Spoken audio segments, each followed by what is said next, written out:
अस्सलाम वालेकुम नाज़रीन, मैं हूं सलवा स्नैन और आप देख रहे हैं सूर्या न्यूज़ HD। आइए नजर डालते हैं आज की अहम खबरों पर। Report Pir general chief of Jhalawar नवाब सनाउल्ला खान ज़ाहरी के फरजांद सूबाई मुशीर बल्दियात नवाबजादा अमीर हमजा खान ज़ाहरी की दावत वलीमा में उनकी क़यादत का तारीखी इज्तिमा। बलोचिस्तान के सियासी और कबायली इज़्ज़त का शानदार मुज़ाहरा। चीफ ऑफ झालावाड़ नवाब सनाउल्ला खान ज़ाहरी के फरजांद सूबाई मुशीर बल्दियात नवाबजादा अमीर हमजा खान ज़ाहरी की दावत वलीमा की पुरवकार तारीखी तकरीब DHA कराची में मुनअक़िद हुई।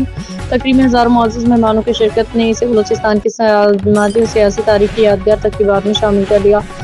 सूबाई वज़ीर आला सिंध सईद मुराद अली शाह, गवर्नर खैबर पख्तूनख्वा, सेंट्रल सियासी रहनुमाओं ने शिरकत की। नवाबजादा अमीर हमजा खान को उनके वलीमा की खुशी में मुबारकबाद दी और अमीर अब्दुल कद्दूस बिन वज़ीर आला बलोचिस्तान, नवाबजादा मीर नेमतुल्लाह खान ज़ाहरी, मीर शफीकुर रहमान, उमर गुरगेज और इसके अलावा शकील अहमद दुरानी, सूबाई मिनिस्टर मीर अली हसन ज़ाहरी और आसम कर गेलू, सरदार यार मोहम्मद रिंद, सरदार सालिम मोहम्मद बुतानी और दीगरान, सूबाई वज़ीर बख्त मोहम्मद काकड़, सूबाई मुशीर बाबा गुलाम रसूल इमरानी, नवाबजादा शाहदीन खान शवानी और दीगरान ने शिरकत की।